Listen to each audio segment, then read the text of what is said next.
तो वो इसके पहले क्या टॉपिक पढ़ाए थे आपको?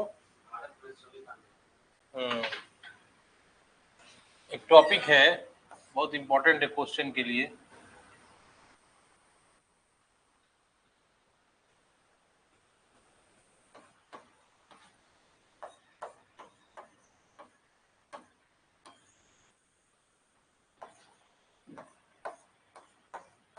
Development of journalism in India.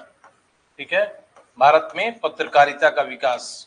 इसी में कई बार सवाल आता है जो आपको लगेगा कि कहाँ से आ गया, कई प्रेस वगैरह का सवाल आता है। ठीक है, अखबार का भी नाम, अखबार वाला तो बहुत आसान सवाल है मैचिंग करने वाला कि किसका कौन सा अखबार है। ठीक है ना, अखबार वाला आसान माना जाता है। ठीक है, दो पकड़ लिए तो बाकी सब पकड़ लेते हैं आप। ठीक है, लेकिन इसके पहले भी पत्रकारिता से जुड़ा बहुत सारा इंपॉर्टेंट सवाल है जो प्रीलिम्स में कभी भी आ सकता है किसी भी एग्जाम में। ठीक है, तो हमेशा ध्यान रखिएगा कि भारत में पत्रकारिता का जो विकास हुआ है, जिसको अभी आप वर्तमान में जितने भी पेपर देखते हैं, अखबार देखते हैं या कोई भी चैनल वगैरह जो भी देखते हैं, ये सारा विकास का श्रेय दिया जाएगा यूरोपीय लोगों को। भारत में वास्तविक तौर पे पत्रकारिता का विकास यूरोपीय लोगों के भारत में आगमन से ही प्रारंभ माना जाता है।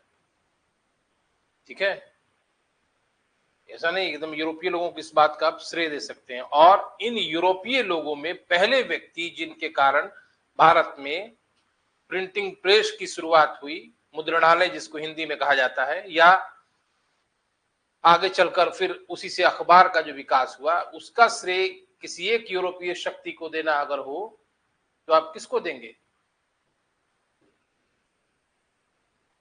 बताइए। आदमी है, आदमी पूछ रहे हैं हम कि कंपनी पूछ रहे हैं या यूरोपीय शक्ति पूछ रहे हैं? नहीं, कोई ईस्ट इंडिया कंपनी नहीं है। भारत में सबसे इंपॉर्टेंट नाम है पुर्तगालियों का। पुर्तगालियों के ही कारण भारत में प्रिंटिंग प्रेस की शुरुआत हुई। 16वीं शताब्दी में भारत में प्रिंटिंग प्रेस की शुरुआत पुर्तगालियों के द्वारा हुई और गोवा के पुर्तगालियों ने सबसे पहली पुस्तक 1557 ईस्वी में छापी थी। भारत में छपने वाली पहली पुस्तक 1557 में गोवा के पुर्तगालियों ने छापी थी। ध्यान रखिए, एकदम इसको याद कर जाइएगा। आगे चलकर ईस्ट इंडिया कंपनी ने भी पहली प्रिंटिंग प्रेस की स्थापना 1684 ईस्वी में बंबई में किया। ठीक है, यानी श्रेय सबसे पहला सर्वप्रथम श्रेय देंगे पुर्तगालियों को, भारत में प्रिंटिंग प्रेस की शुरुआत की, और पुस्तक छापने का भी श्रेय देंगे आप पुर्तगालियों को। ईस्ट इंडिया कंपनी क्वेश्चन के हिसाब से भी इंपॉर्टेंट है क्योंकि बंबई में इन्होंने पहला प्रिंटिंग प्रेस 1684 ईस्वी में स्थापित किया। ठीक है, इसी के से आगे चलकर भारत में धीरे धीरे पत्रकारिता का विकास शुरू हुआ, ग्रेजुअली हुआ, ऐसा नहीं कि एकाएक रैपिड चेंज आ गया। ठीक है, और भारत में सबसे पहला अखबार माना जाता है, छपने वाला पहला भारतीय अखबार जो था दी बंगाल गजट है, जिसका दूसरा भी नाम है। उस नाम को आप बता सकते हैं क्या है?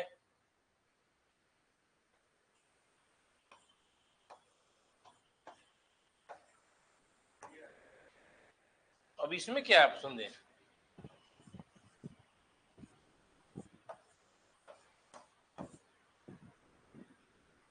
दी बंगाल गजट ये भारत का पहला अखबार है छपने वाला। ये 1780 ईस्वी में जेम्स ऑगस्टस हिक्की के द्वारा स्थापित स्थापित नहीं मतलब शुरुआत किया हुआ है। और इसका एक दूसरा नाम भी कहा जाता है जिसको कहते हैं हिक्की गजट। ऑप्शन में हिक्की गजट भी रह सकता है, बंगाल गजट नहीं भी रह सकता है।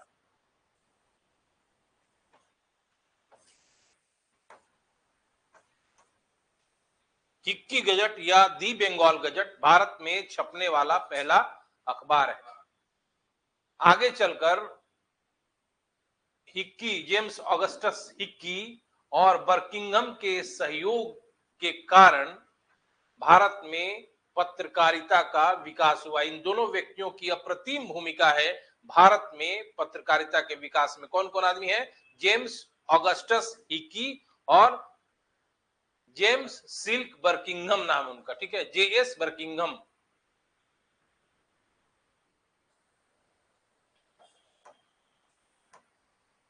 जेएसबी भी कह सकते हैं आप, ठीक है। 1780 में पहला जो अखबार है उसका नाम है दी बंगाल गजट। बार बार याद लीजिएगा, लेकिन कभी कभी दी हिक्की गजट भी आंसर में ऑप्शन में रह सकता है और बंगाल गजट का नाम नहीं रहेगा, ठीक है। इन दो व्यक्तियों ने, जेम्स ऑगस्टस हिक्की और जेएस बर्किंघम ने, एक और अखबार निकाला, कलकत्ता जनरल उसका नाम था, कलकत्ता जनरल। जर्नल है, सॉरी सॉरी, जनरल नहीं, जर्नल।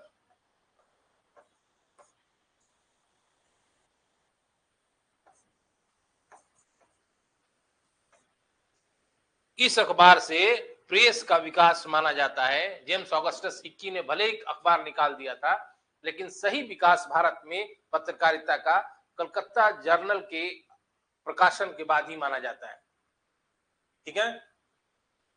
जेम्स सिल्क वर्किंगम एक ऐसा नाम है, बहुत ही इंपॉर्टेंट नाम है। जितना भी आप देख रहे हैं अभी भारत का आधुनिक प्रेस,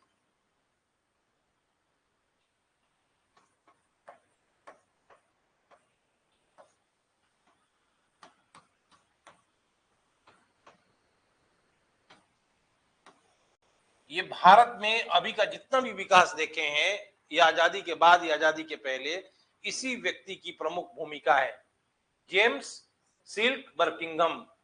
इसको माना जाता है कि इसी व्यक्ति के कारण भारत में स्वतंत्र और तटस्थ पत्रकारिता का विकास संभव हुआ, और यही वह व्यक्ति है जिसने प्रेस को जनता का प्रतिबिंब बनाया, और भारत में जो भी आधुनिक प्रेस संबंधी विकास हुआ है उसका ये अग्रदूत है।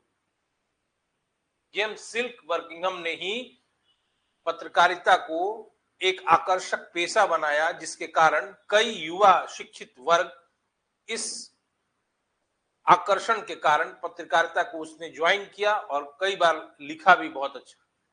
इसलिए जेम्स सिल्क बर्किंघम का सबसे इंपॉर्टेंट योगदान है भारत में प्रेस के विकास का या पत्रकारिता के विकास का।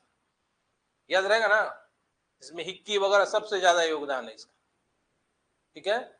आगे चलकर कृष्णोदास पाल थे हिंदू पैट्रियोट के संपादक, उनको भी उनकी योग्यता के कारण पत्रकारिता का राजकुमार कहा जाता है, कृष्णोदास पाल। लेकिन फिलहाल आप जानिए जेम्स सिल्क बर्किंघम के कारण। जेम्स सिल्क बर्किंघम ने एक ऐसे आधार, एक ऐसे नींव का कार्य किया जिससे पत्रकारिता से आकृष्ट होकर कई युवा शिक्षित वर्ग ने इस पेशा को अपनाया। फिर इस ये द बंगाल गजट के बाद फिर भारत में अन्य लोग भी पत्रकारिता से आकृष्ट हुए, और इसमें सबसे पहला नाम जो आता है, जब प्रश्न आएगा कि किसी भारतीय द्वारा प्रकाशित पहला अंग्रेजी अखबार भारत में कौन था, तो क्या आंसर हो जाएगा? आगे चलकर 1816 ईस्वी में एक भारतीय गंगाधर भट्टाचार्य के द्वारा एक अंग्रेजी में अखबार निकाला गया, बंगाल गजट। दोनों में अंतर समझ लीजिएगा। हिक्की ने जो निकाला है उसका नाम है दी बंगाल गजट, और गंगाधर भट्टाचार्य जो कि भारतीय थे, उन्होंने पहला अंग्रेजी में अखबार निकाला, उसका नाम था बंगाल गजट, दी नहीं लगाया उसमें। तब पूछा जाएगा कि भारत में अंग्रेजी का, भारत किसी भारतीय द्वारा प्रकाशित अंग्रेजी का पहला अखबार कौन था, तब क्या होगा आंसर? बंगाल गजट। ये गंगाधर भट्टाचार्य नाम था इनका, ये भी इंपॉर्टेंट नाम है, ठीक है। दूसरी बात कि 1816 में इन्होंने ऐसा किया, और 1818 में एक अंग्रेज मार्शमैन ने एक बंगाली पाक्षिक पत्रिका का प्रकाशन किया, नाम इसका मार्शमैन।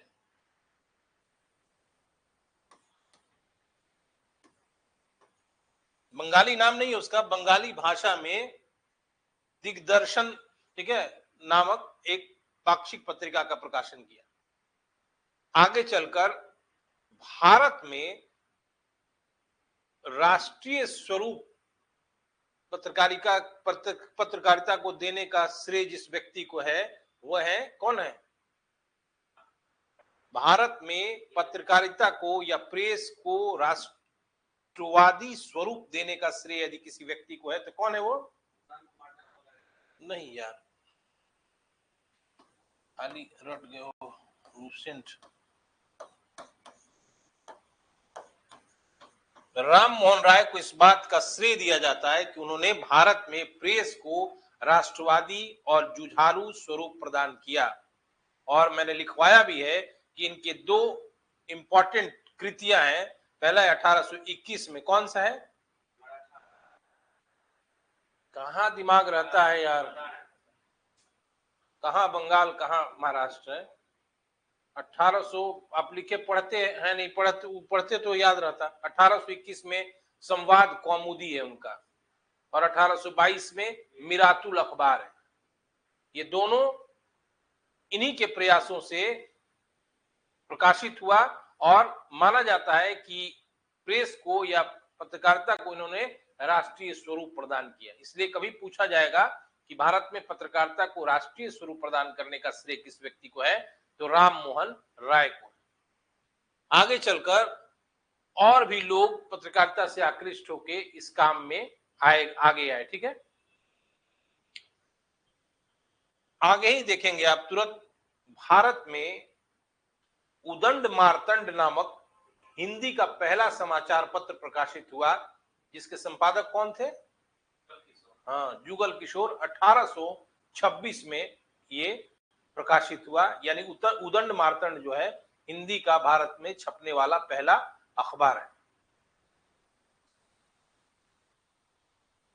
इसके अलावा आपको कुछ इंपॉर्टेंट बात बताना है कि जो उदंड मार्तंड से पहले, ठीक है, या उदंड मार्तंड के बाद कुछ एंग्लो इंडियन अखबार थे, आंग्ल भारतीय अखबार थे, और इन आंग्ल भारतीय अखबारों पर अंग्रेजों का वर्चस्व रहता था, और बहुत इंपॉर्टेंट अखबार थे क्योंकि ये जब तक छपते रहे तब तक पत्रकारिता को राष्ट्रीय स्वरूप प्रदान नहीं हुआ। ये राम मोहन राय के प्रयासों से भारतीयता या राष्ट्रीय स्वरूप प्रेस को प्रदान किया गया। कौन कौन से अखबार थे एंग्लो इंडियन? इंग्लिश मैन, ठीक है ना, स्टेट्समैन, टाइम्स ऑफ इंडिया, ठीक है, पायनियर, और कौन कौन है? Asiatic mirror, Calcutta carrier, oriental star, ठीक है, मद्रास गजट, बंगाल गजट, सिर्फ हेराल्ड एक नाम था, हेराल्ड। ठीक है, तो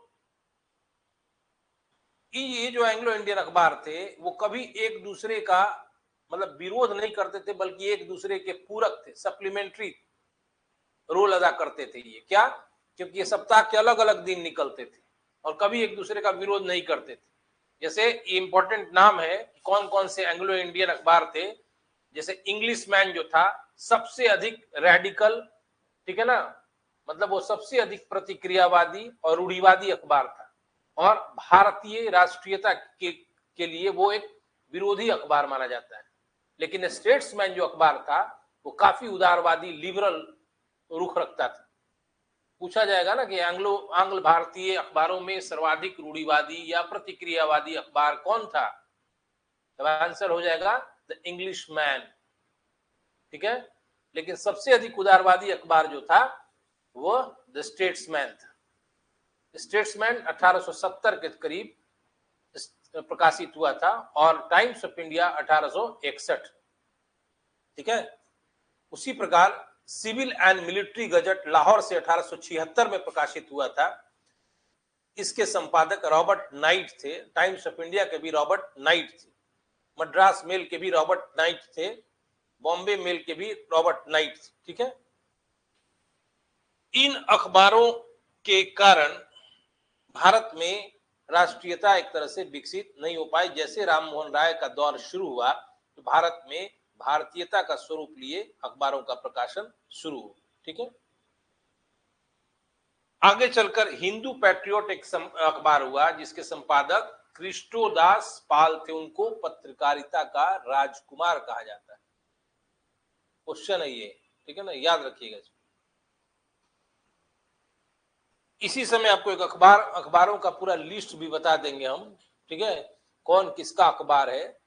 ये हिंदी मतलब भारतीय अखबार है, लेकिन आपको मैचिंग में हमेशा प्रश्न आता है, जैसे आपसे पूछ ही रहे हैं, अल हिलाल अल बिलाल किसका है? हम्म?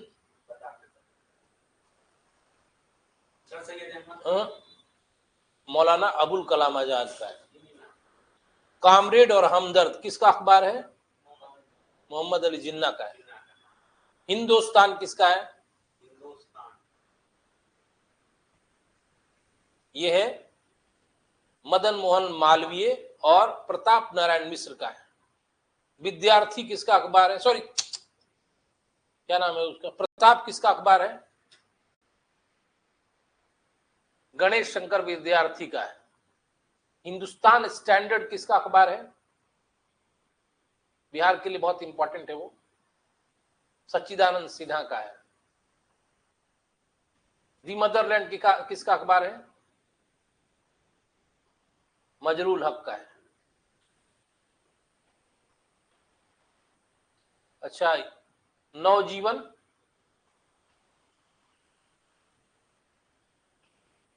महात्मा Gandhi. Young India Mahatma Gandhi. Harijan Mahatma Gandhi. Kavi Vachan Sudha Bharatendu Harishchandra. Bengali Surendranath Banerjee. Native Opinion BN Mandlik.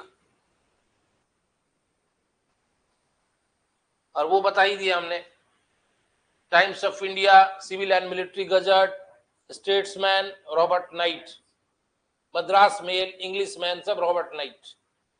ठीक है। अमृत बाजार पत्रिका, गलत आंसर क्यों बताते हो यार?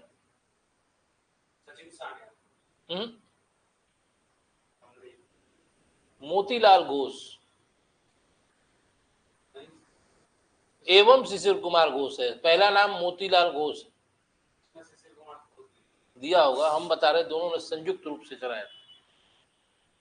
अब देखिए एक और अखबार था, उसमें भी पूरा राष्ट्रवादी रुख दिखाई पड़ता है। वह था ईश्वर चंद्र विद्यासागर ने 1859 ईस्वी में एक नया समाचार पत्र प्रकाशित किया जिसका नाम था सोम प्रकाश। और इस सोम प्रकाश अखबार में बहुत अधिक राष्ट्रवादी रुझान दिखाई पड़ता, देशभक्ति दिखाई पड़ी। और इसी अखबार के विरोध में vernacular press act Lord Lytton ने लाया। वर्नाकुलर प्रेस एक्ट का हिंदी होता है, क्योंकि ऑप्शन हिंदी में भी आता है, अंग्रेजी में जरूरी नहीं कि आएगा, देशी भाषा समाचार पत्र अधिनियम कहा जाता है इसको। वर्नाकुलर प्रेस एक्ट को हिंदी में देशी भाषा समाचार पत्र अधिनियम भी कहा जाता है। और इसी सोम प्रकाश के विरुद्ध कार्रवाई के लिए ऐसा लाया गया था। क्या लाया गया था? Vernacular press act. ठीक है ना। अगर कभी प्रश्न आ जाए कि किस खास या विशेष समाचार पत्र के विरुद्ध कार्रवाई हेतु वह वर्नाकुलर प्रेस एक्ट को लाया गया था, तो वो सोम प्रकाश। और सोम प्रकाश के लिए लाया जरूर गया था, लेकिन जैसे ही वर्नाकुलर प्रेस एक्ट आया, किस अखबार ने रातों रात अपने को अंग्रेजी साप्ताहिक में बदल लिया, बंगाली से।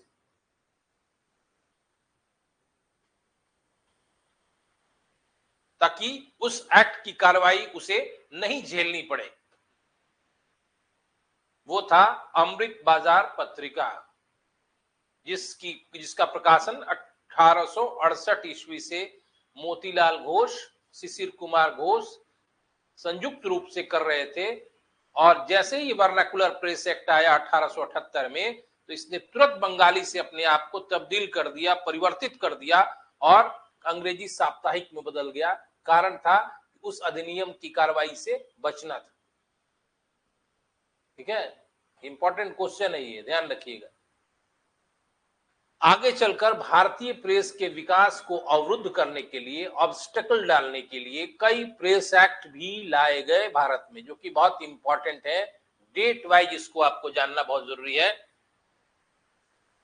ऐसे भी सवाल आता है कि किस वायसराय को प्रेस विरोधी माना जाता है या प्रेस समर्थक माना जाता है। ठीक है,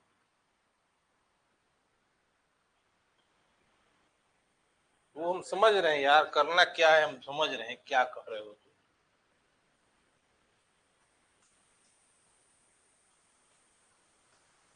सब मिट जाता ना वो करते तो। हम्म, फिर लिखना पड़ता ना पत्रकारिता का विकास।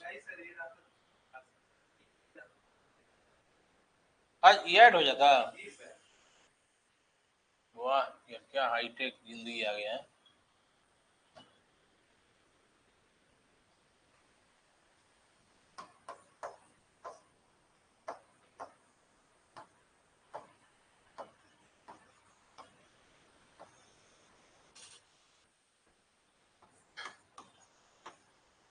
डेट वाइज अगर आप ध्यान में रखेंगे तो सारा याद आ जाएगा आपको, क्या क्या प्रेस अधिनियम कब लाया गया था। पहला देखिए,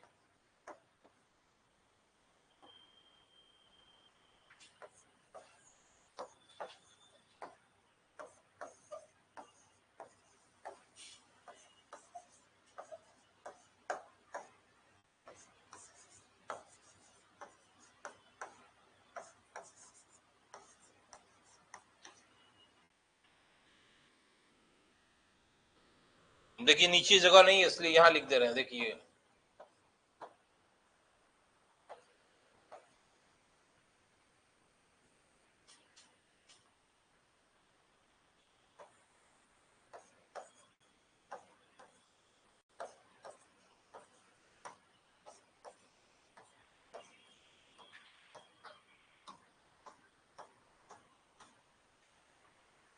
देखिए बता देते हैं आप।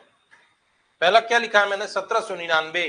ठीक है, लॉर्ड हेस्टिंग्स उस समय वायसराय था। पहली बार उसने भारतीय प्रेस पे नियंत्रण स्थापित करने के लिए एक एक्ट लाया जिसको प्रेस एक्ट कहा जाता है, जिसमें उसने आदेश दिया कि किसी भी अखबार या मुद्रणालय, मुद्रणालय मतलब समझ रहे हैं क्या है, प्रिंटिंग प्रेस, उसको और मुद्रक मतलब जो प्रकाशित करता हो, इन तीनों का नाम अखबार पर देना जरूरी है। पहला नियम 1799 में कौन लाया था, लॉर्ड हेस्टिंग्स ने लाया। इससे क्या हुआ कि अखबारों को परेशानी का सामना करना पड़ा, क्योंकि प्रकाशक, मुद्रक और मुद्रणालय तीनों का नाम अखबार पर देना शुरू किया। उद्देश्य क्या था, ताकि सारी सूचनाएं सरकार के पास रहे और कभी भी कार्रवाई करने में आसानी। दूसरा जो अधिनियम आया है वह है 1818। ये लॉर्ड हेस्टिंग्स के समय में आया था। इसने इस अधिनियम को रद्द कर दिया। 1799 के अधिनियम को लॉर्ड हेस्टिंग्स ने 1818 में रद्द कर दिया। और ऐसा माना जाता है कि लॉर्ड हेस्टिंग्स प्रेस की स्वतंत्रता का समर्थक माना जा सकता है, क्योंकि तभी तो उसने रद्द किया। तीसरा जो अधिनियम आया वो कार्यवाहक गवर्नर जनरल था, कार्यवाहक जॉन एडम्स। उसने 1823 में एक लाइसेंसिंग रेगुलेशन लाया, लाइसेंसिंग रेगुलेशन लाया, इसको हिंदी में अनुज्ञप्ति अधिनियम कहा जाता है। अधिनियम नहीं, अनुज्ञप्ति नियम कहा जाता है। ठीक है, अधिनियम एक्ट होता है, लॉ मतलब नियम या कुछ भी कह सकते हैं यहाँ पर। तो 1823 में एडम्स ने अनुज्ञप्ति नियम लाया, लाइसेंसिंग रेगुलेशन लाया, जिसके द्वारा उसने एक नियम बना दिया, किसी भी मुद्रक को, प्रकाशक को मुद्रणालय स्थापित करने से पहले लाइसेंस लेना अनिवार्य है। यदि आप प्रिंटिंग प्रेस स्थापित करना चाहते हैं तो पहले आपको सरकार से लाइसेंस प्राप्त करनी होगी। और ये जो प्रक्रिया है वो काफी मुश्किल बना दिया अखबारों को निकालने के लिए। ठीक है, बहुत लंबा प्रोसेस हो गया ये। फिर आगे चलकर आप देखेंगे कि 1830 के दशक में विलियम बेंटिक भारत का गवर्नर जनरल था, और बेंटिक को भी भारत में प्रेस की स्वतंत्रता का समर्थक माना जाता है, क्योंकि उसने कोई ऐसा नया लॉ, ऐसा नया नॉर्म्स, रूल्स नहीं लाया जिससे प्रेस की स्वतंत्रता में बाधित हो। ठीक है, लेकिन अगला जो इसके बाद गवर्नर जनरल आया, चार्ल्स मेटकॉफ, वो वाकई प्रेस की स्वतंत्रता का मुक्त रूप से उसने प्रदर्शन किया क्योंकि उसने एक नया लॉ लाया। सबसे पहले लॉ लाने से पहले, नया नियम लाने से पहले उसने 1823 के नियम को रद्द कर दिया। मेटकाफ को माना जाता है कि उसने 1823 के अनुज्ञप्ति नियम को बंद कर दिया, मतलब रद्द कर दिया, और एक नया नियम लाया, एक्ट लाया, जिसको कहा जाता है liberation of Indian press act. Metcalfe ने जो लाया उसको कहा जाता है liberation of Indian press act.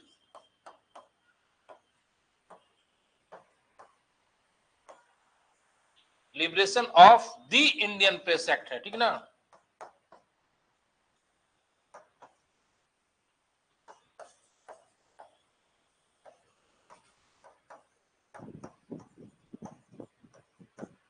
और चार्ल्स मेटकॉफ को ही लिबरेटर ऑफ प्रेस कहा जाता है, प्रेस का मुक्तिदाता। इसके द्वारा, इस नियम में liberation of the Indian press act में मेटकॉफ ने लाइसेंसिंग को समाप्त कर दिया और केवल ये नियम बना दिया कि कोई भी अखबार जो जहां से निकलता हो, लेकिन उसका स्थान बता देना है खाली कि कहां से ये प्रकाशित होता है, बॉम्बे से प्रकाशित होता है, कलकत्ता से प्रकाशित, और इस कारण से मेटकॉफ को मुक्तिदाता माना जाता है। और 1823 का जो अनुज्ञप्ति नियम था उसको इसने रद्द कर दिया।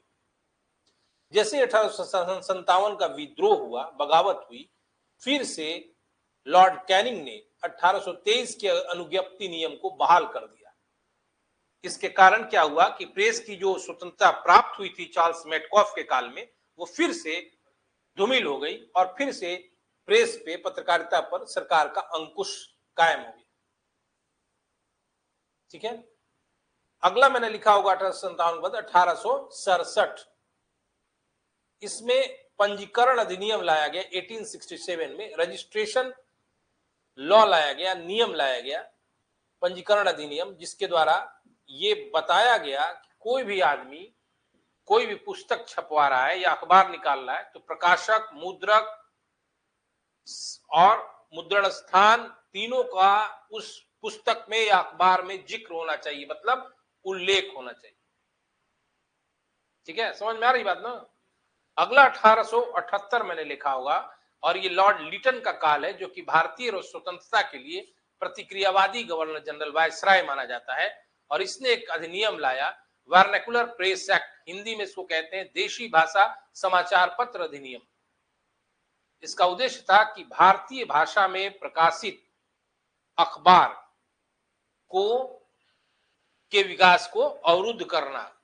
ठीक है, और इसमें एक नियम बनाया गया वर्नाकुलर प्रेस एक्ट में कि किसी भी भारतीय भाषा में प्रकाशित होने वाले अखबार से जिला मजिस्ट्रेट बॉन्ड पेपर पर साइन करवा ले कि ऐसा वो कोई भी खबर नहीं छापेगा, प्रकाशित करेगा जो सरकार विरोधी हो, यानी अंग्रेजी सरकार का विरोध करता हो।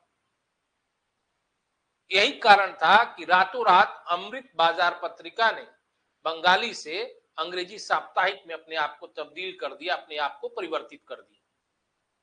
समझ रहे बात ना। तो वर्नाकुलर प्रेस एक्ट के द्वारा अखबारों पर और अंकुश लग गया। फिर इसके बाद 1878 के बाद मैंने लिखा होगा 1908, लिखा है ना, देखिए क्या लिखा हुआ है, देखने का कोशिश कीजिए, दिखेगा क्यों नहीं।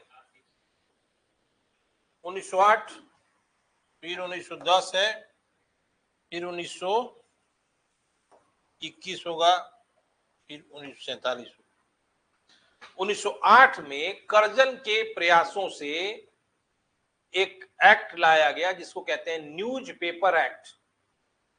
ठीक है, न्यूज पेपर एक्ट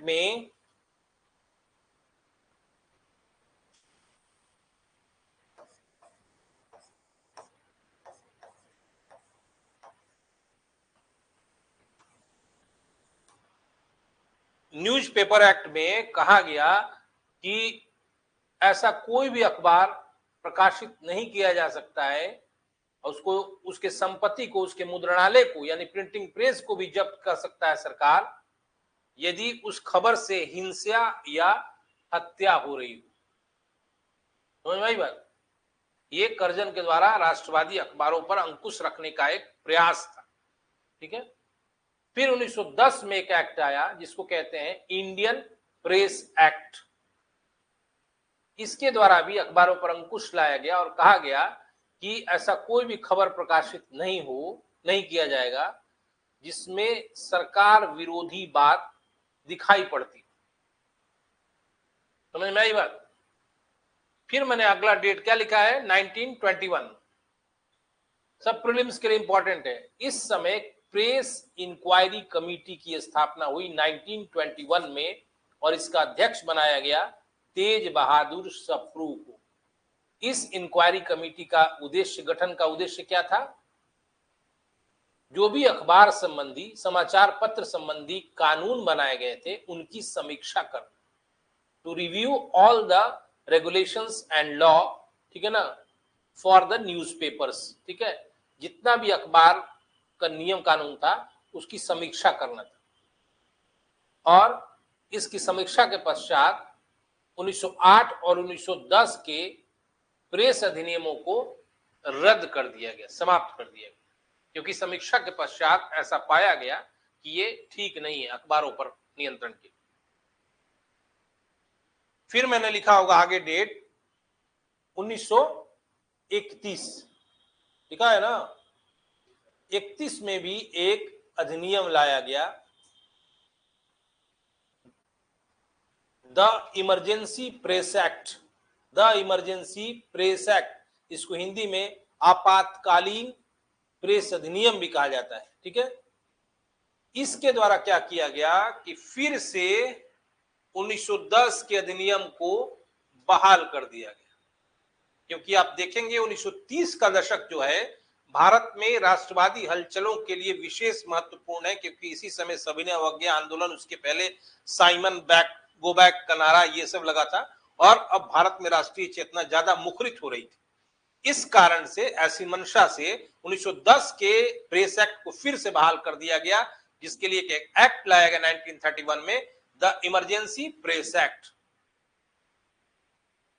1932 में एक और एक्ट लाया गया, क्रिमिनल अमेंडमेंट एक्ट। ठीक है ना, आपराधिक संशोधन अधिनियम। इसके द्वारा, ये कोई अलग से इसमें व्याख्या नहीं करना है, बल्कि 1931 का जो एक्ट है द इमरजेंसी प्रेस एक्ट, उसी का विस्तारित रूप है क्रिमिनल अमेंडमेंट एक्ट 1932। समझ में आई बात? फिर 1947 लिखा है मैंने, जिसमें आपको बता दें कि ये कानूनों की समीक्षा के लिए लाया गया था 1947 में और बहुत सारे कानूनों को समाप्त कर दिया। ये अब तक जितने भी अधिनियम थे प्रेस संबंधी मैंने आपको बता दिया। और एक लिस्ट है कुछ गवर्नर जनरल वायसराय का, जो कि प्रेस समर्थक माने जाते हैं और कुछ प्रेस विरोधी माने जाते हैं। प्रेस विरोधी के जो सूची है उसमें पहला नाम है लॉर्ड हेस्टिंग्स। ठीक है, उसके बाद जॉन एडम्स। ठीक है, जो अधिनियम लाए हैं, कड़ाई वाले जो अधिनियम है, उसके बाद जॉन एडम के बाद कैनिंग, उसके बाद लीटन, उसके बाद कर्जन। ये लोग प्रेस के विरोधी माने जाते हैं, भारत की पत्रकारिता के पर अंकुश लगाने वाले माने जाते हैं। और कुछ समर्थक माने जाते हैं, जैसे John Adams, sorry John Adams नहीं, जॉन एडम्स तो विरोधी है, उस लिस्ट में शामिल है। सबसे पहला जो है नाम है वह बेंटिक का है। दूसरा, लॉर्ड हेस्टिंग्स को भी माना जाता है, क्योंकि उसने 1818 में 1799 के लॉर्ड 1818 में लॉर्ड हेस्टिंग्स ने 1799 को के लॉर्ड वेलेस्ली के अधिनियम को रद्द किया था, इसलिए लॉर्ड हेस्टिंग्स को भी भारत की प्रेस की स्वतंत्रता का समर्थक माना जाता है। तो लॉर्ड हेस्टिंग्स हो गया, दूसरा बेंटिक हो गया, मेटकॉफ हो गया, ठीक है, रिपन हो गया, मैकाले हो गया। ये भारत के प्रेस की स्वतंत्रता के समर्थक माने जाते हैं। यहां तक अगर आपको कुछ पूछना है, कुछ और भी क्वेश्चंस हैं इंपॉर्टेंट, जैसे राइटर है, प्रेस की एजेंसियां हैं, एपीआई, यूपीआई, यूपीआई पेमेंट वाला नहीं, ठीक ना, एपीआई होता है associated press of India, UPI होता है यूनाइटेड प्रेस ऑफ इंडिया। उसी प्रकार राइटर है न्यूज़पेपर एजेंसी, राइटर की स्थापना 1880 में हुई थी, एपीआई की स्थापना 1905 में हुई थी और यूपीआई की स्थापना 1927 में हुई थी। यहां तक कुछ पूछना है तो पूछें, तो कुछ हम लिखवा भी देंगे आज।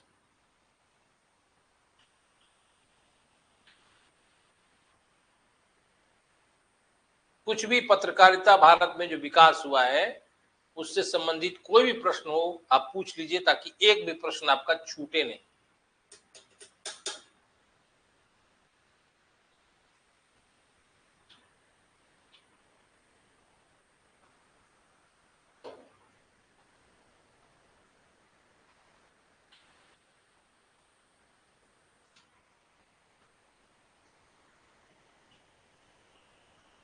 बंदी जीवन एक पुस्तक है, किसका लिखा हुआ है?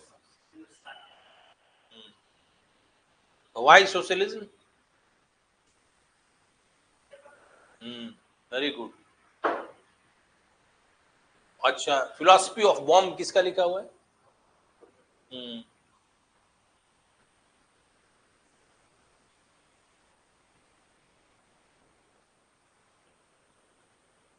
इंडियन स्ट्रगल किसका लिखा हुआ है?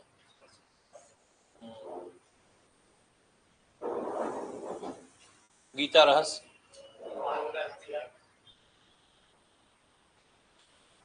एक चीज आपको नहीं बताया, उस समय ईश्वर चंद्र विद्यासागर के साथ ही बताना था, नहीं बताया, पहले भी बता चुके इसलिए नहीं बताया था। बाल गंगाधर तिलक ने भी महाराष्ट्र में केसरी और मराठा का प्रकाशन शुरू किया था, लेकिन ऐसा नहीं है कि बाल गंगाधर तिलक ने ही किया था, ठीक है ना। केसरी के प्रारंभ में संपादक जीएस आगरकर थे और मराठा के एनसी केलकर थे, याद रखिए। कुछ लिखना है? लिखिए, अब लिखिए, हेडिंग दीजिए, भारत में पत्रकारिता का विकास या समाचार पत्रों का विकास, कुछ भी लिखिए। भारत में पत्रकारिता का विकास या समाचार पत्रों का विकास।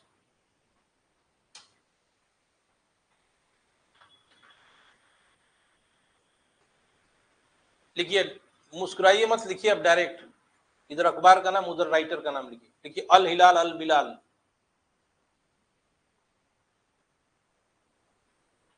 याद हो गया होगा, बुलाए बता दिए क्या, कौन है? हाँ,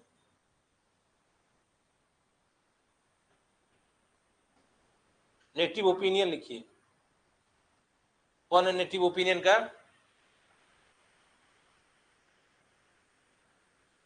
अभी बताए हैं। कौन है नेटिव ओपिनियन का संपादक?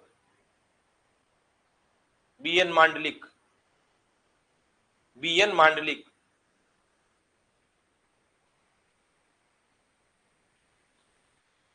अगला लिखिए, कवि वचन सुधा।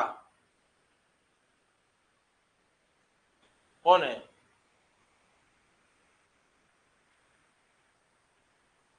भारतेंदु हरिश्चंद्र।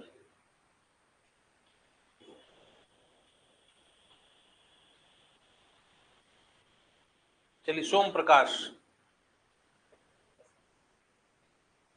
अगला लिखिए, इंडियन मिरर। केशव चंद्र सेन। संध्या।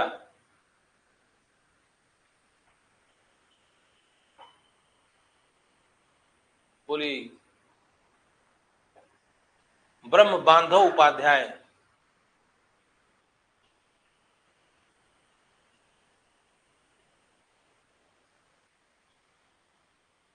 चलिए, प्रताप। गणेश शंकर विद्यार्थी। चलिए, इंग्लिशमैन, रॉबर्ट नाइट। लिखते जाइए, याद भी रहेगा लिखने से। Madras Mail, Englishman, Robert Knight. Madras Mail, Robert Knight. Mail. अगला, Civil and military Gazette. Civil and military gazette,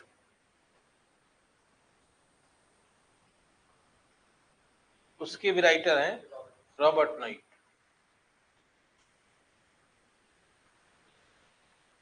ये तो जान ही रहे होंगे, कामरेड और हमदर्द।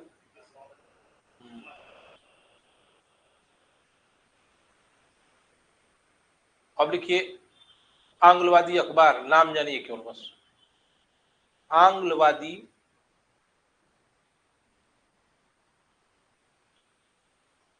इंडो है ना, इंडियन एंग्लो अखबार पूछा है कौन कौन है, नाम केवल जानिए। Calcutta Courier, comma, Asiatic mirror,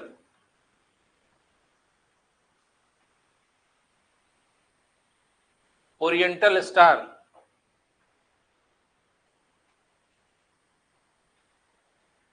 comma दे दे के लिखना, सब अलग अलग अखबार है। मद्रास गजट,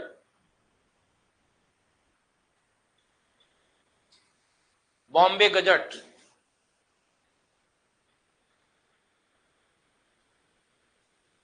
और कॉमा देके हेराल्ड।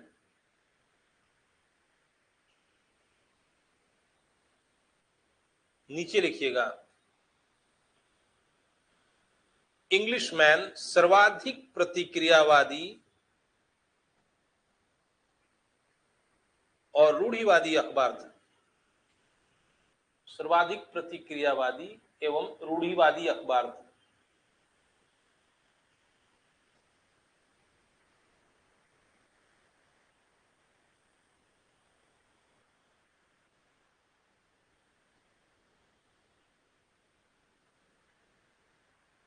नीचे लिखिए स्टेट्समैन सबसे अधिक उदारवादी अखबार था।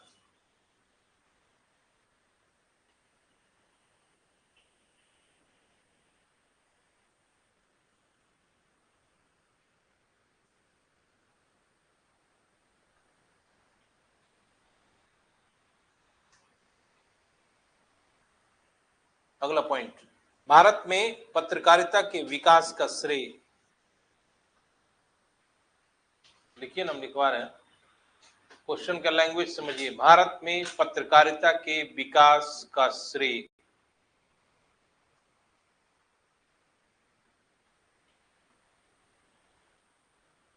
यूरोपीय लोगों को है।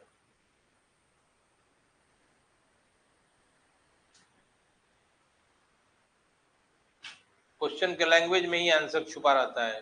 क्वेश्चन 2 बार पढ़ना चाहिए, बीपीएससी हो या यूपीएससी हो। फिर दूसरा पॉइंट लिखिएगा, भारत में राष्ट्रीय पत्रकारिता के विकास का श्रेय, भारत में राष्ट्रीय पत्रकारिता के विकास का श्रेय राम मोहन राय को।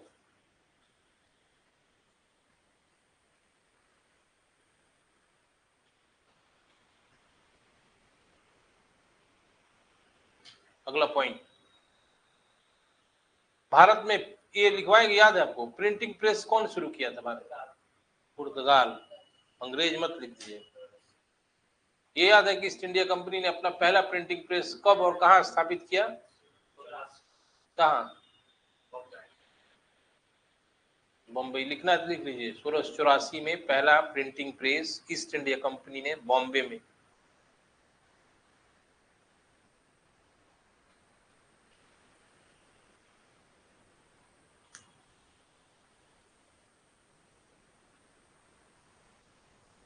ये भी लिख लीजिए कि पहली पुस्तक कब छपी थी भारत में? 1500।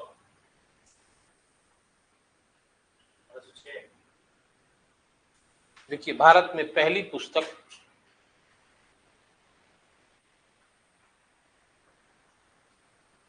1557 में गोवा के पुर्तगालियों ने छापी।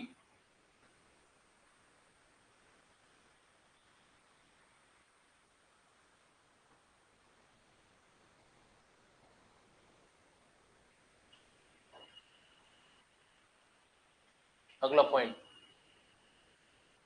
भारत में पहला अखबार, एक एक लाइन करके लिखिएगा, भारत का पहला अखबार या भारत में पहला अखबार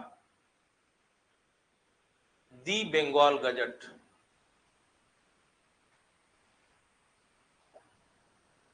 ब्रैकेट में लिखिएगा हिक्की गजट 1780।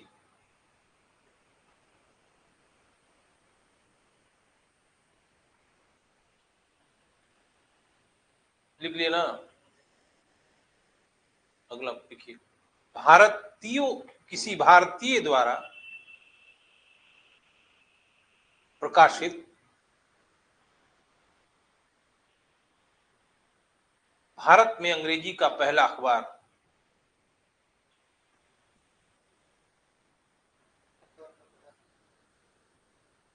भारत में क्या लिखा है? अंग्रेजी का पहला अखबार भारत में।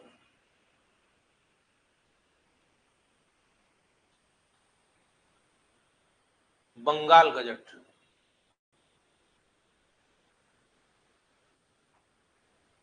अठारह सौ 16 ईस्वी गंगाधर भट्टाचार्य के द्वारा।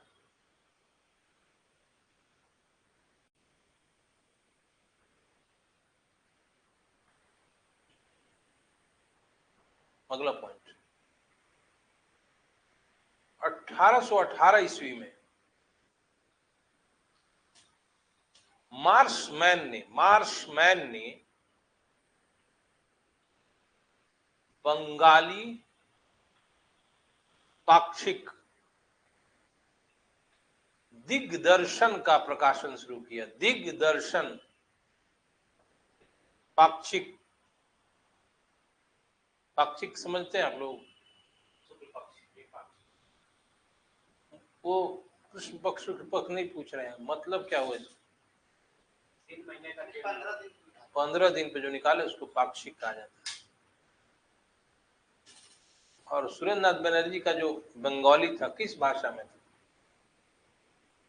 क्वेश्चन मान लिया आ भी सकता है बीपीएससी में।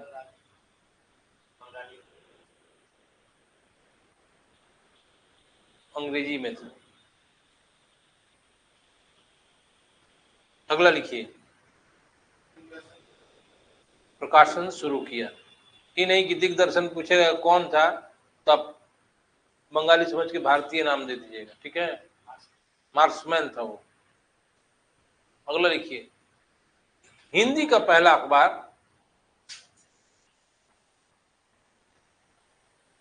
उदंड मार्तंड कहां से प्रकाशित हुआ था?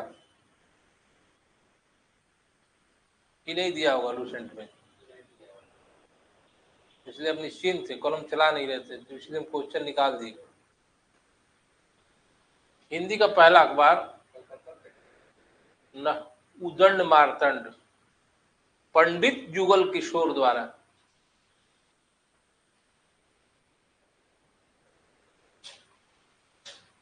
कानपुर से।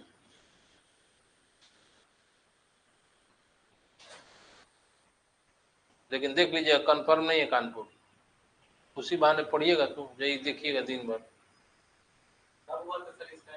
1826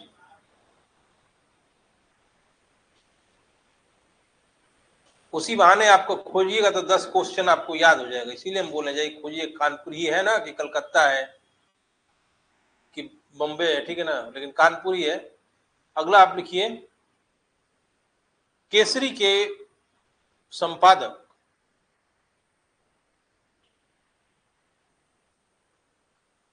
जीएस आगरकर थे प्रारंभ में। लिख लीजिए। नहीं रहेगा ऐसा। और मराठा के संपादक थे प्रारंभ में एनसी केलकर।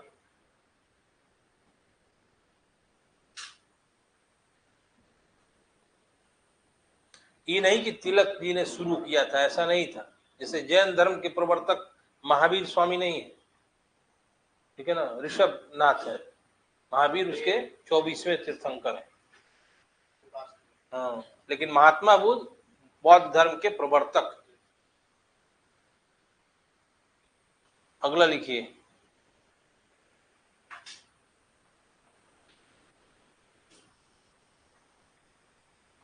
सोम प्रकाश अखबार के विरुद्ध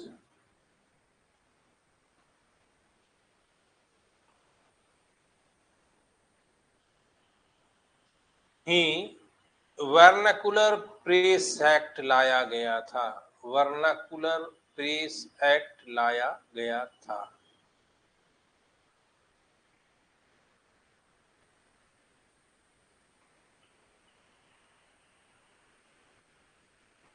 लेकिन लंबा लाइन है, लिखिए, लेकिन इस एक्ट की कार्रवाई से बचने के लिए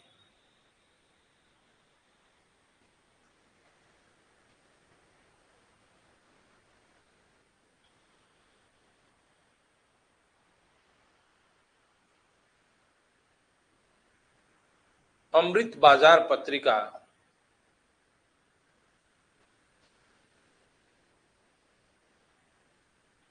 रातों रात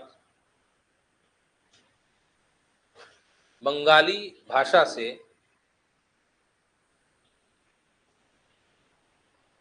अंग्रेजी भाषा में, अंग्रेजी पाक्षिक में बदल गया, अंग्रेजी साप्ताहिक में बदल गया।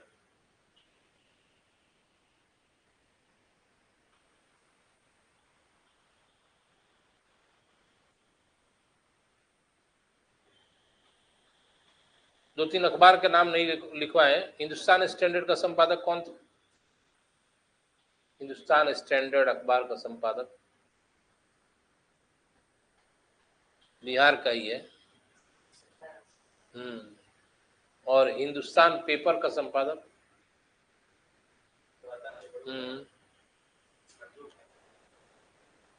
मजरूर कहाँ से हो जाएंगे भाई? के.एम. पन्नीकर है। और आज पेपर का संपादक शिव प्रसाद गुप्त। पेपर के पीछे देखिएगा ना, देखिए पीछे जाके बीच में कॉलम होता है, फोन नंबर दिया रहता है, फिर नीचे भी रहता है संपादक का नाम, मुद्रक का नाम। उसका भी नाम याद है हमको, दैनिक जागरण के क्या गुप्त नाम है कुछ, और वो लिखा भी रहता है अखबार में। हिंदुस्तान में भी लिखा रहेगा के.एम. पन्नीकर। आज पेपर शायद बंद हो गया, अब नहीं आता है। आता है, आर्यावर्त बंद हो गया। एक पहले प्रदीप आता था अखबार, वो भी बंद हो गया। और एक दैनिक भास्कर आता है। क्या लिखवाए? लास्ट लाइन बोलिए तो। अब नीचे लिखिए समाचार एजेंसी, उधर लिख लीजिए स्थापना। पहले लिखिए एपीआई, एसोसिएट, सॉरी राइटर लिखिए। राइटर भी एक समाचार एजेंसी है। राइटर है, राइटर लिखा रहता है राइटर के द्वारा। कभी कभी अखबार पढ़ेंगे आप, कुछ न्यूज राइटर। हाँ भाई, और वही कह रहे हैं, कभी कभी अखबार में उसका नाम का उल्लेख रहता है, राइटर, ठीक ना। अब लिखिए राइटर। इसका स्थापना से मतलब रखिए कब हुआ था स्थापना? 1880। अब लिखिए एपीआई, ये भारत का है, associated press of India.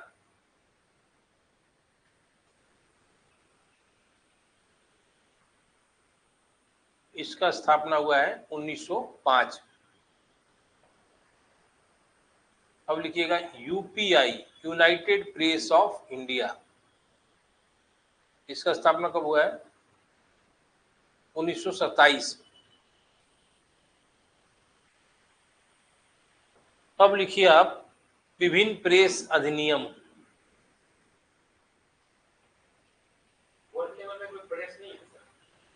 World level पे है नहीं,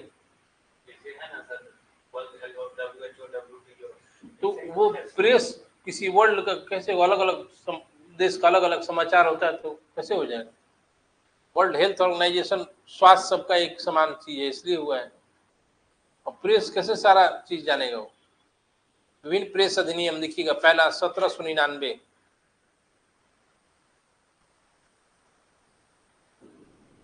कौन था गवर्नर जनरल उस समय? लॉर्ड वेलेजली, लिखिए।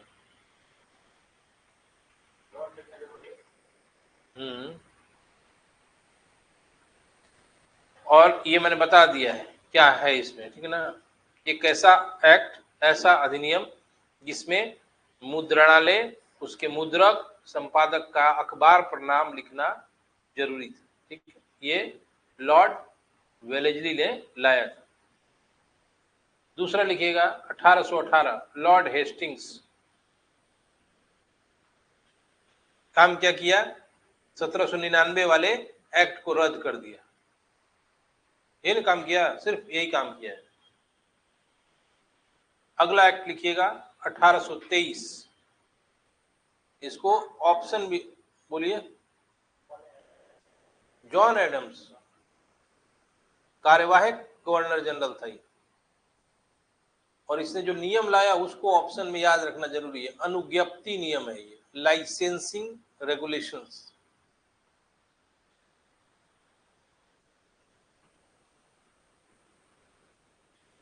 क्या कहा था इसने कि कोई भी प्रिंटिंग प्रेस, मुद्रणालय जब आप स्थापित कीजिएगा तभी ना अखबार निकालिएगा, उसके पहले लाइसेंस लेना जरूरी है। बस नहीं समझ लीजिए, बिना लाइसेंस के कोई भी अखबार नहीं निकलेगा, ना किसी प्रिंटिंग प्रेस की स्थापना हो। और इसी एक्ट का प्रयोग करके राम मोहन राय के मिरातुल अखबार को बंद कर दिया क्योंकि उसने लाइसेंस नहीं लिया। ये क्वेश्चन है कि 1823 के अनुज्ञप्ति नियम के द्वारा भारत का कौन सा समाचार पत्र बंद कर दिया गया? राम मोहन राय का मिरातुल अखबार। अगला नियम लिखिए। अगला नियम क्या लिखवाए थे? 1835 लिख लीजिए। बेंटिक ने कुछ किया नहीं है, लेकिन नाम एक उदारवादी है। लिखिएगा मेटकॉफ। 1835-36 लिख लीजिए, लिखा है।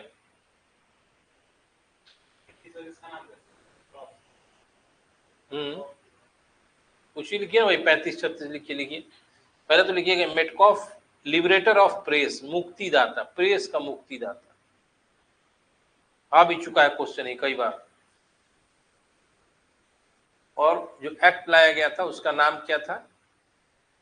Liberation of the Indian press act.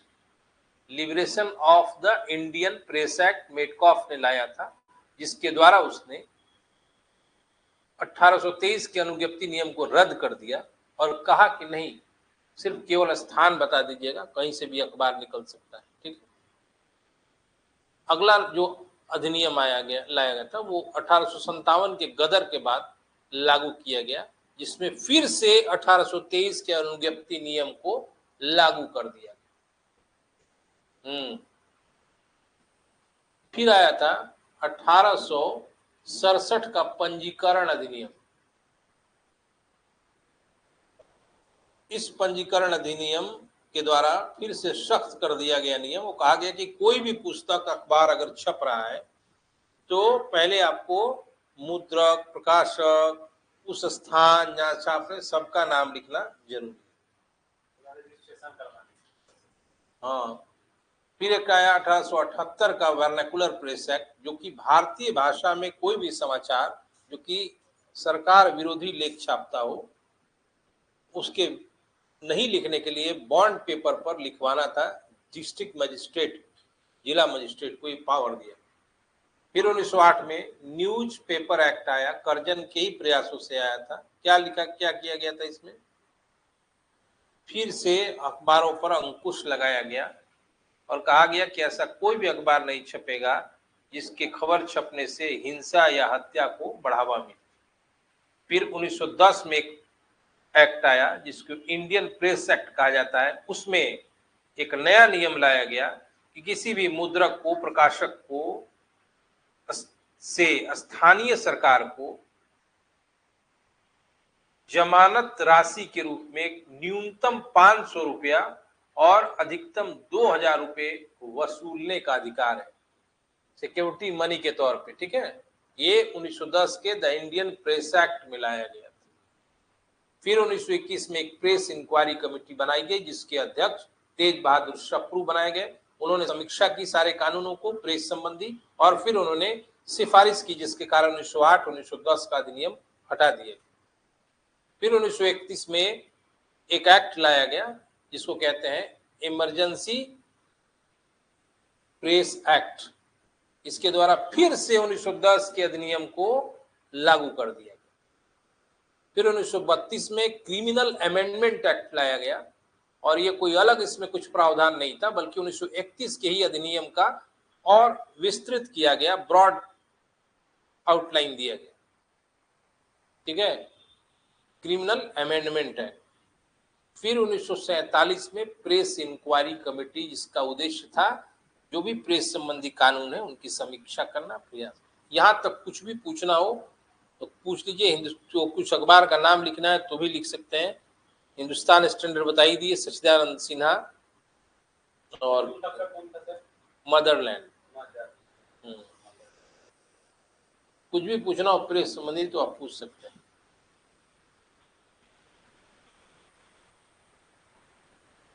Hindustan किसका अखबार था? प्रताप नारायण मिश्र और मदन मोहन मालवीय, उसका नाम था हिंदुस्तान।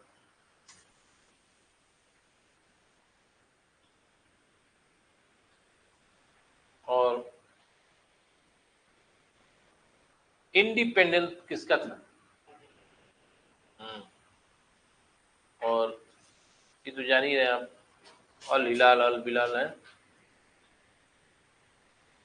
या तो कुछ भी पूछना हो पूछिए, या और भी कुछ पूछना मॉडर्न इंडिया में पूछ सकते।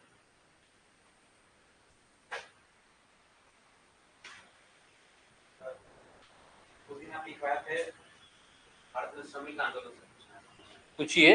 1929 में देश पांडे और देश पांडे हेतुक से अलग रेड ट्रेड यूनियन कांग्रेस की स्थापना है। लेकिन 31 दिया हुआ था सर, 1931 में नाम दिया था दो होगा, देश पांडे और रणदीवे लिखा होगा।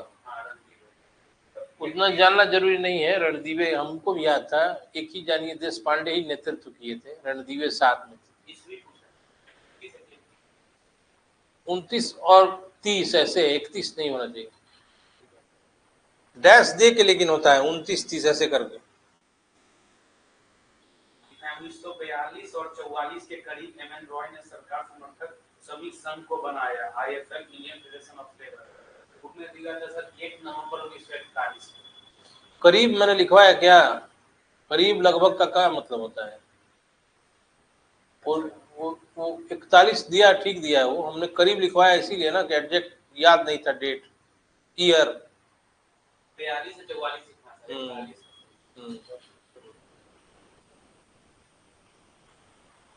सर। एटुक में दोबारा विभाजन कब हुआ सर? हमको लगता है 1900 इंटुक जब लिखवाए वही दोबारा विभाजन। पूछा जाएगा कि इंटुक किसके नेतृत्व में स्थापित हुआ, तो क्या जवाब देंगे?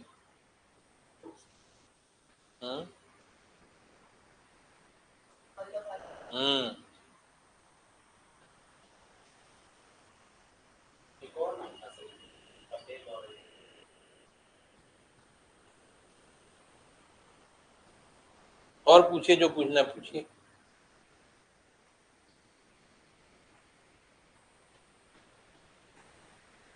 जो भी सवाल आपको पूछना है पूछ सकते हैं। जरूरी नहीं कि यही जो टॉपिक पढ़ा है वही पूछने के लिए कह रहे हैं, और भी पूछना हो तो पूछ सकते हैं। कलकत्ता में प्रिंटर्स यूनियन का स्थापना कब हुआ? 1905।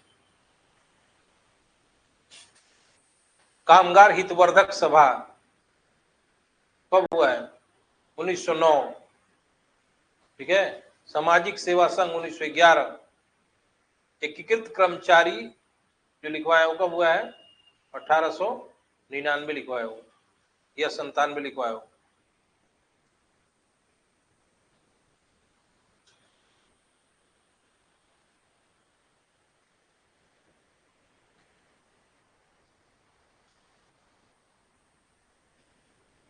कम से कम जो लिखवाया वो तो लिखे होंगे ना, देखिए क्या लिखवाए हैं। अरे नहीं कैसे लिखवाएंगे यार, आप नहीं लिखे हैं, आप लोग दोनों आदमी। लिखवाए हैं, देखिए कॉपी उलट, बोर्ड पर भी लिखे हैं हम।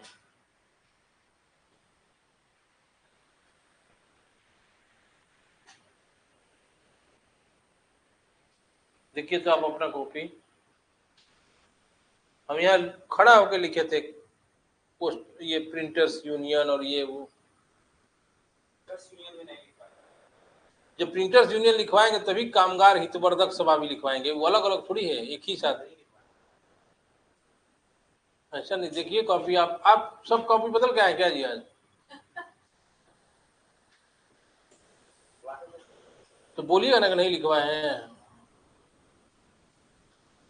हमने लिखवाया है भाई कि प्रारंभिक ट्रेड यूनियंस ये थे।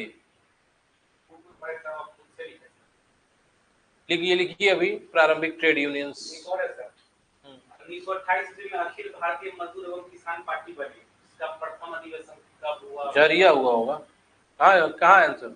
कलकत्ता दिया है। इस नाम में को डाउट लग रहा है सर, सोहनलाल जोशी दे रहा था, सोहनलाल जोशी की एड्रेस नाम है। सोहनलाल जोश है, जोशी नाम नहीं। ये बढ़िया सर, कामगार किसान वाला बना सर, वो भी सही दिया है, 1928 में है, गलत नहीं दिया है। किसी को गलत कैसे कह देते हैं आप भाई? डाउट मन बुझाने से हो जाएगा। सही दिया है, उसका नाम अंग्रेजी में दूसरा है, all India workers and peasants party नाम है उसका, ठीक है ना, जो आप कह रहे हैं। और कामगार हितवर्धक सभा अलग है, 1928 वाला अलग है।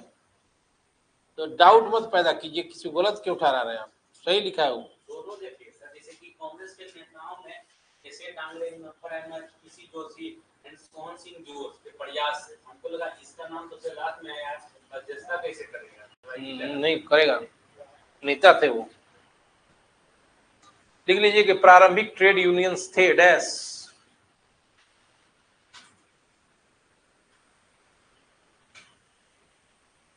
प्रेस वाले मत लिखिए, लिखिए लिखिए, बदल दीजिएगा जाके, प्रेस का थोड़ी है ही। पढ़ने का नहीं सुना हो जाएगा सर, नहीं कि उसी में समझिए कि अखबार है, होता है कभी कभी लगेगा अखबार है भी है। देखिए कामगार हितवर्धक सभा 1909।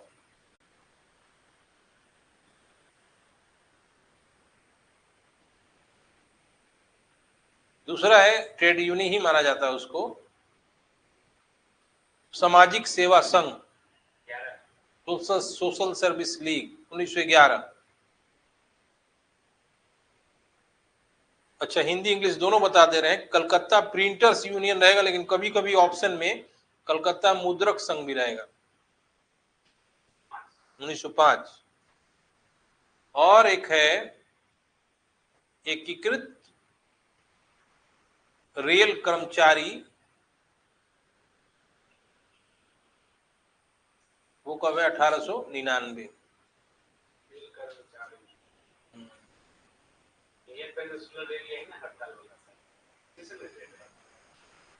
उससे मतलब नहीं, दोनों अलग अलग घटना है। वो हड़ताल है, ये प्रारंभिक ट्रेड यूनियन है, ठीक ना। उसको दोनों को क्या जोड़ रहे हैं? वो हड़ताल है, वो अलग घटना है, वो पहला हड़ताल है भारत में, और ये यूनियन है, संघ है। और पोस्टर नहीं देखते, स्टेशन पर छपा रहता है, कामरेड भाइयों आइए, नहीं लिखा रहता है। तो प्राइवेट रखा होगा सर, हड़ताल करने वाला। सरकारी कर्मचारी हड़ताल करेगा, प्राइवेट करेगा? नहीं सर, जैसे संघ हुआ ना, मजदूर संघ, इसमें कौन सा उसी विभाग का रहता है सब बाहर का आदमी थोड़ी आ जाएगा मजदूर संघ। रेल कर्मचारी का यूनियन है तो उसमें रेल ही कर्मचारी होगा। जितना भी पार्टी है उसका अपना एक संघ है, जैसे कि छात्र के लिए एबीवीपी है बीजेपी का, वैसे ही कांग्रेस का भी है, मार्क्सवादी का भी है, सबका है। सही बात है। हाँ, सब एक ही थाली के चट्टे बट्टे हैं।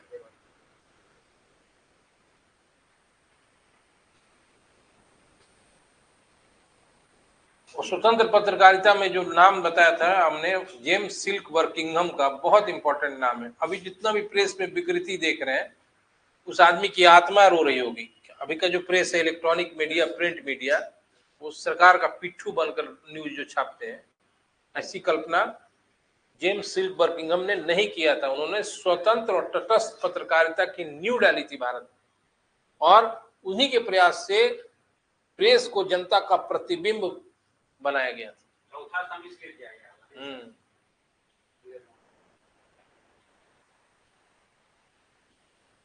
कुछ पूछना है तो पूछिए। कितना टाइम है? बाहर ब्रिटेन के।